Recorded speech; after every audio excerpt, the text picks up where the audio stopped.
instant loan application, mabilis daw yung pera. Dito kay Mabilis Pera. Wow! Naku, bagong-bagong loan application to guys ha. Wala pang nakakapagbigay ng review dito. Kasi as of now, meron pa lang siya guys na 171 ratings at meron siyang 4.9 stars. Medyo mataas to guys ha. At kung magkano naman yung ipapaloan daw sa atin is 60,000 pesos daw. Ito yung maximum loan amount dito. Kaya ngayon guys, samahan nyo akong silipin kung anong meron dito kay Mabilis Pera na bagong loan application ngayon. So, bagong labas to guys. So, dito titignan natin kung okay siyang utangan at kung magkano ba talaga yung pwede niyang ipaloan sa atin bilang first time na mag-i-install at mag-a-apply sa application niya. Kasi yung sinasabi naman na 60,000 pesos is para doon sa mga repeat borrowers at na medyo imposible talaga na 60,000 agad yung makukuha mo sa isang loan application, di ba? So, ngayon guys, bago natin silipin kung anong meron dito kay Mabilis Pera, meron po kaming pa-GCash giveaway. So, weekly, meron po akong pinipili na 5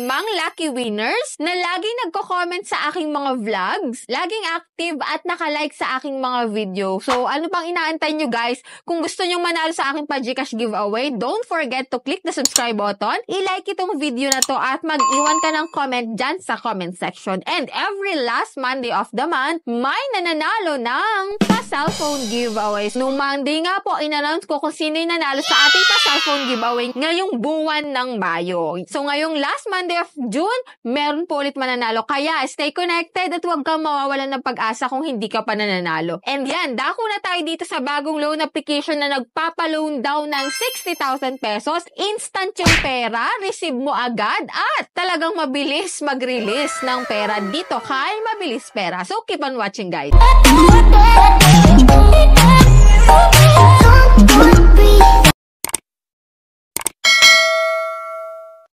So, disclaimer no, hindi po tayo agent nitong si Mabilis Pera. So, dito guys, isi-share ko lamang sa inyo yung aking experience sa pag-apply at pag-loan dito kay Mabilis Pera. And if ever man na pumunta kayo sa comment section at may makita kayong nakapin na comment dyan, yan po yung mga online loan application na talagang legit at subok ko na maaasahan kasi ako mismo yung nakapag-try. If ever man na gusto nyo siyang itry, click nyo lang dyan yung mga links dyan sa comment section. Wala tong sapilitan guys, no? Nasa sa inyo pa rin po yung desisyon. Kaya sabi ko po lagi na bago kayo mag-apply sa isang loan application is manood muna kayo ng reviews para may konti kayong alam kung magkano yung marireceive nyo talaga. And ako na tayo dito kay Mabilis Pera. No? So, 60,000 nga daw yung pwedeng ipaloan niya sa atin. And dito kapag wala ka pang account, maglalagin ka using your active mobile number. And sign up and sign in. So, dito kung ayaw mong makapag-fill up ng personal information mo or kung ayaw mong ibigay yung details mo, hayaan mo muna ako na ipakita sa inyo kung anong meron dito. So, dito guys, after mo makapag-register,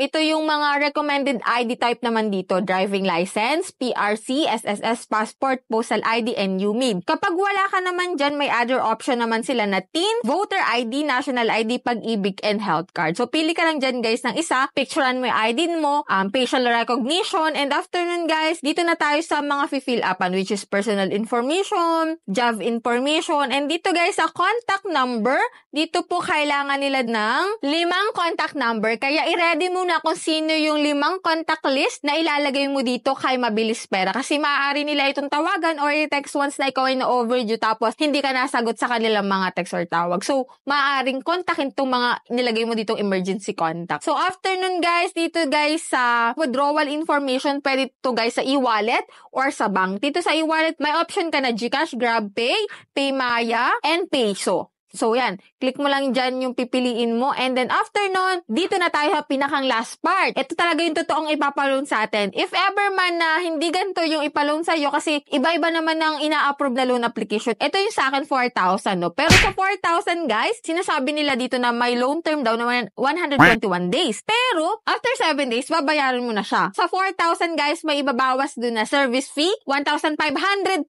pesos po. Other fees, wala na. Walang interest, zero. Pero, bumawi sila sa service fee. And amount to receive mo na lang is 2,480 pesos. And dito guys, kapag nabayaran mo na yung 4,000 pesos, agad-agad mai-unlock mo yung 6,000 pesos, 8,000 to 11,000 pesos na loan amount dito kay Mabilis Pera. Anong opinion nyo guys about dito kay Mabilis Pera na 4,000 tapos 2,480 na lang yung marireceive mo? And then after nun, mai-unlock mo na daw si 6,000, si 8,000, si 11,000. So let me know your opinion dyan sa comment section para at least sa next vlog natin about dito kay Mabilis Pera is ma-feature ko kayo guys. And for those na nakapag-loan na po dito, anong naging experience nyo dyan kay Mabilis Pera? Okay ba siyang utangan? Nanghaharas ba siya or what? So pakishare na rin po dyan sa comment section. And that's it.